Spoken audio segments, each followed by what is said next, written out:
Kylie, and today we have a really fun video. I am going to talk to you guys about the Cricut.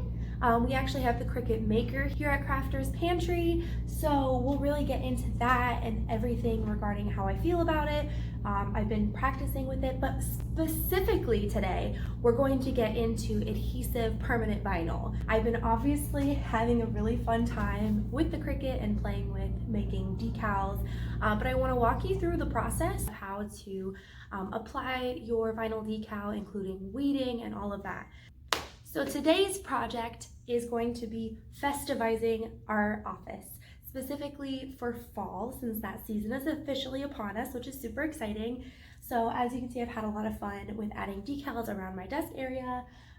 We've been adding some like festivized decal pumpkins, so it's gonna be really fun. I keep saying festivized, that's like my new word, but basically just sprucing it up and get some fall vibes up in our office. So that is today's plan. You guys will be along for the ride. You'll see all my mishaps, things that I would recommend doing, all of that good stuff. This was definitely trial and error, so otherwise stick around for the rest of the video. So first, let's talk about the supplies you will need. A roll of transfer tape, a weeding pen, scissors, X-Acto blade, a Cricut Maker, and your standard grip Cricut mat. So when you are in the Cricut design space, you want to start by selecting the design that you would like to use. For this example, I have the Happy Fall sign. It's going to ask level of complexity the design has.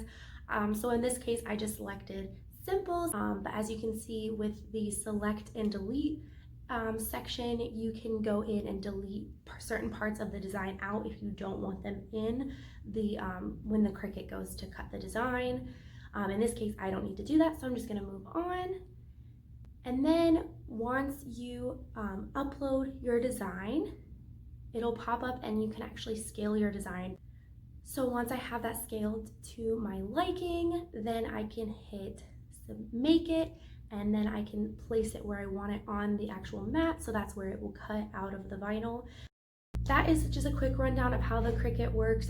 Obviously, when I go into select materials, I select vinyl because that is what is going to make it so it will cut the adhesive for me. Now that you know kind of the process of using the design space, I just want to make my little comments on it. I personally really like it. I think it's really user-friendly, super easy to scale your design. Overall, I have really great feedback for it. I think the Cricut design space is really easy to use, and it's nice too that you have the mobile app option as well. So yeah, after you have cut your design and you can tell that it's all good to go, no errors or anything, the cut looks good, and you're ready to weed. This is the part that I wouldn't say I'm absolutely amazing at weeding. I'm still learning, but I do want to say that I think there is definitely a method to it. And I tend to just take the route of like, let's try to lift up as much vinyl as possible at one time. You'll see that happen throughout this video, and just know that that is not what you should do. You should definitely go in and cut out sections, so you can do one small section at a time. But in this case, as you can see, I went in for the leaves, and I definitely should have went with the grain instead of against the grain when it came to pulling in the direction of like the lines in the leaves. That would have made it probably a lot easier. They would have popped out a lot easier, but I did it the opposite way because I didn't really think it through.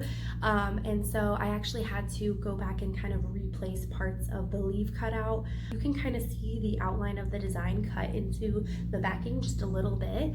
So it helps you kind of have a guide if you do kind of go off the rails with weeding and your design kind of comes off of the area that it's supposed to stick down to. But once I got the leaves fully weeded, I then cut them into separate spaces. First, I applied the transfer tape, which later you'll see I did it differently, and I definitely wouldn't recommend putting down the transfer tape before you cut out each leaf. I wanted all of the elements kind of separate so I can manipulate the way that I lay them out. And then when I did the Happy Fall sign, I did 2 layers so that it would kind of have a little bit more depth and interest to the eye.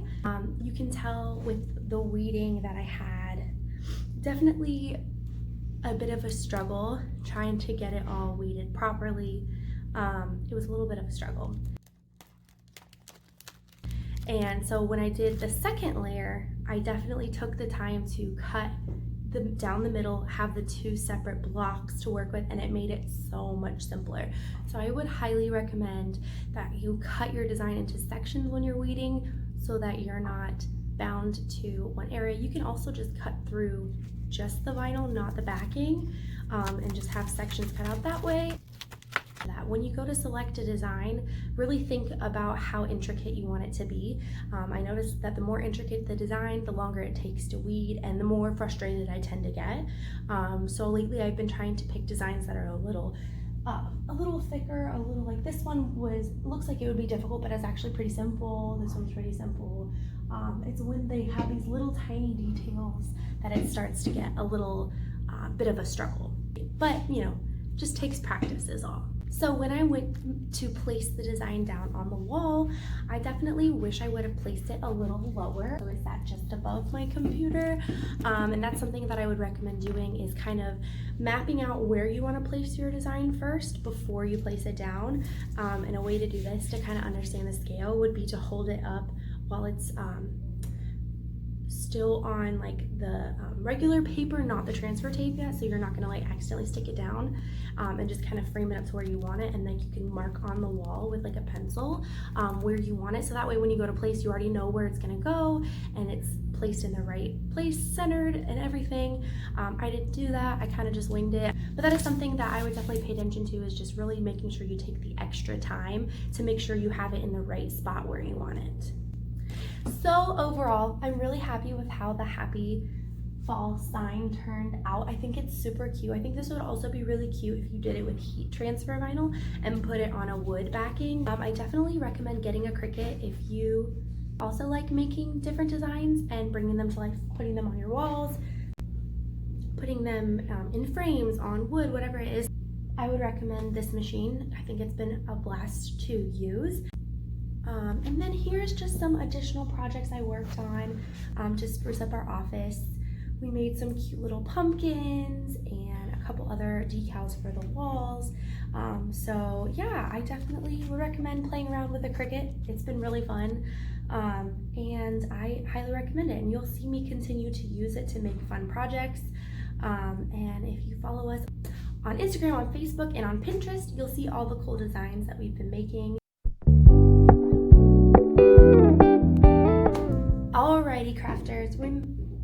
Alrighty crafters, remember to stay creative, stay sassy, and we will see you in the next video. Bye!